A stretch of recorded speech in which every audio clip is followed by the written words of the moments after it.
Welcome to part 6 of the differentiation series. This is the penultimate video in the differentiation series.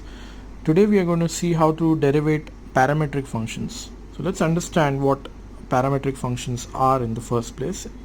X and y expressed in terms of a parameter t or theta. Such two functions are called parametric functions. Now we have seen parametric equations of circle, of parabola, of ellipse, of hyperbola in class 11. Just for an example, you know that the parametric equations of a circle, a standard circle x square plus y square equal to a square, are x is equal to a cos theta and y is equal to a sin theta. So you've expressed x and y in terms of theta in that case. So that is precisely what a parameter is. You've expressed x in terms of t and you've expressed y also in terms of t. And let's see how to derivate such functions now. So how do we find dy by dx? You simply find dy by dt, just derivate y with respect to t. Also you find dx by dt, that is you derivate x with respect to t, and then you simply divide the two and you will get your dy by dx. So let us solve some questions based on this concept. Let's see the first question. You see the first question says x is equal to 80 square, y is equal to 280.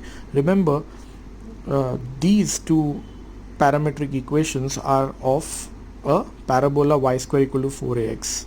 Just a reminder. That has got nothing to do with the derivative part over here. I've just reminded you about the parametric equations of a parabola that are in front of you. Now, you take x is equal to 80 square and you differentiate with respect to t. I beg your pardon, this is not x, this should be t. So differentiate with respect to t. So dx by dt will be a into the derivative of t square, which will be 2t. So a into 2t, that is 2at. Similarly, you differentiate y with respect to t. So dy by dt becomes 2a into derivative of t is 1. So you simply get a 2a. Remember, we have to show that dy by dx is equal to 1 by t. So what is dy by dx? Dy by dx is dy by dt divided by dx by dt. So that is simply 2a, that is plugged here, divided by 2at, that is plugged over here. So 2 got cancelled, a and a got cancelled, you got dy by dx as 1 by t as you require. Let's quickly come to the second question.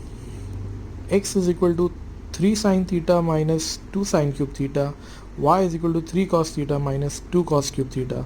You have to show that dy by dx is equal to tan theta. So let's differentiate x and y separately, of course, with respect to theta. The theta is the parameter here. So when you differentiate x with respect to theta, dx by d theta will be 3 into derivative of sine theta is cos theta, minus 2 is a constant kept aside, sine cube theta goes as per chain rule, so 3 comes down into sine square theta into derivative of sine theta is cos theta. Now in these two terms, I'm going to take 3 cos theta.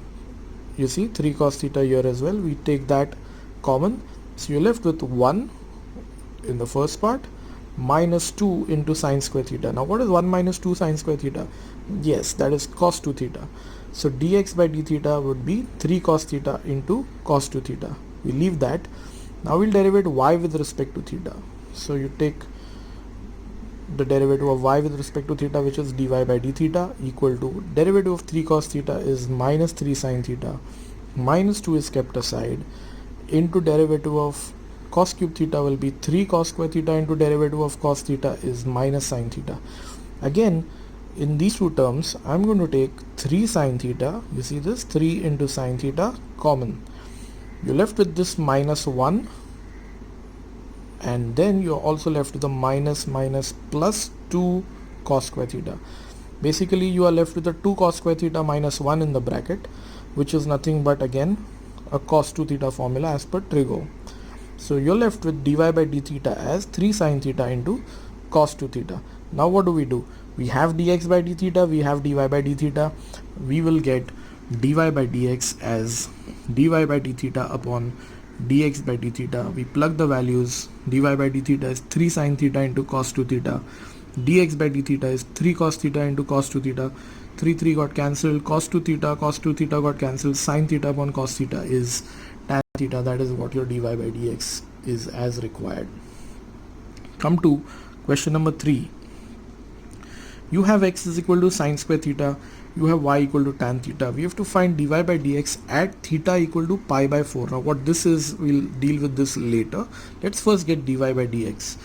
Simply differentiate this with respect to theta. So dx by d theta will be 2 sine theta into derivative of sine theta is cos theta, and 2 sine theta cos theta can also be written as by trigo.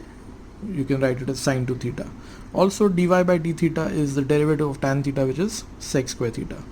So what is dy by dx? Dy by dx is dy by d theta upon dx by d theta.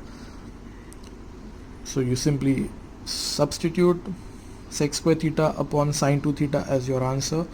Now dy by dx we have to find at theta equal to pi by 4. You simply replace theta by pi by 4 in the answer. So you get sec square pi by 4 upon sine of 2 pi by 4 is pi by 2. 2 pi by 4 is pi by 2.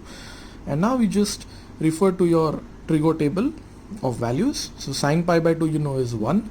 Sec of pi by 4 you know is root 2, because cos pi by 4 is 1 by root 2. The reciprocal of cos is sec, but it's squared, so it's root 2 square. So root 2 square is 2. So you get dy by dx at theta equal to pi by 4 as 2. Now let's move to the fourth question.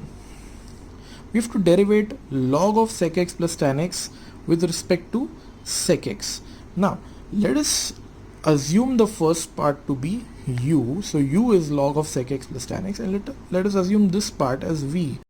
So v is sec x. So if we were to read this again, but instead of log of sec x plus tan x we have u, and instead of sec x we have v, we have to derivate u with respect to v. Differentiate u with respect to v. What does that mean? That means we have to find du by dv. Now how do you find du by dv? Remember, in this case, currently as it is written in the way it's written here, x is your parameter. Okay, so we will differentiate u with respect to x, we'll differentiate v with respect to x. You'll find du by dx, which is the derivative of log of sec x plus tan x, so that is 1 upon sec x plus tan x, into derivative of sec x plus tan x is sec x tan x plus x square x. You take sec x common in that, you get sec x plus tan x in the bracket, which will get cancelled with what is in the denominator. So you will end up with du by dx as sec x. Also dv by dx over here is the derivative of sec x, so that is sec x tan x. So what is du by dv? Du by dv will be du by dx, this one, divided by dv by dx, right? And so what is that? That is sec x, which is your du by dx, and divided by dv by dx, which is sec x tan x. So sec x upon sec x tan x, sec x cancels, 1 upon tan x, that is cot x. So your du by dv comes out to be cot x. So the derivative of log of sec x plus tan x with respect to sec x is coming as cot x. Now let's look at the last problem, which is an important problem. Now we've been given u as 2bt upon 1 plus t square. We've been given v as a into 1 minus t square upon 1 plus t square. We've been asked to show that du by dv as minus b square v upon a square u. Now I have rewritten what is given to us. So u is equal to, I've just written this constant out, so b into 2t upon 1 plus t square, and v is a into 1 minus t square upon 1 plus t square. Now what we do here is, now that is the uniqueness of the sum, which is why it is important. We are going to put t is equal to tan theta. Why do we do that? If you see in both u as well as v, the expression is that of the sine 2 theta and the cos 2 theta formula. If you had tan theta in place of t in both the cases, as how now I'm going to substitute here, so u is equal to b into 2 tan theta upon 1 plus tan square theta. What is that? That is sine 2 theta. So u is equal to b sine 2 theta, and v becomes a into 1 minus tan square theta upon 1 plus tan square theta. What is 1 minus tan square theta upon 1 plus tan square theta? It is cos 2 theta. So V becomes a cos 2 theta. So we have now changed the parameter from t to theta. Why did we even need to do that? Because now we have very simple expressions which can be derivated in a much easier way rather than keeping them in terms of t.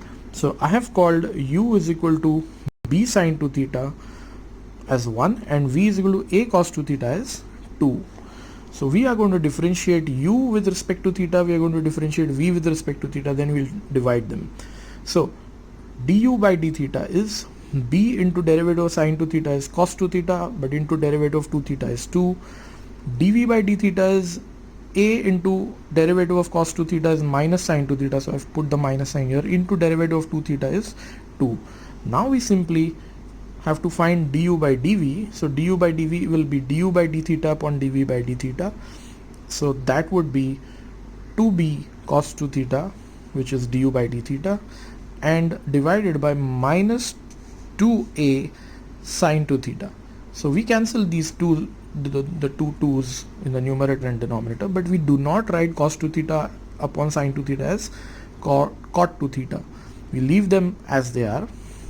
So what is du by dv? It is minus b by a, and I'm going to now use 1 and 2 for the values of cos 2 theta and sin 2 theta. What is cos 2 theta?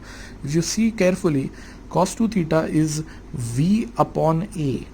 So cos 2 theta is replaced by v upon a into what is this sin 2 theta? Sin 2 theta from 1 is u upon b. So that is 1 divided by u by b, because sin 2 theta is in the denominator. Now we just flip this b up. So you get minus b square into v upon a into a square u as required. Your du by dv is minus b square v upon a square u as is required in the sum. I hope you've understood these 5 problems that I've dealt with. This is a very easy part of the chapter. Until next time, goodbye.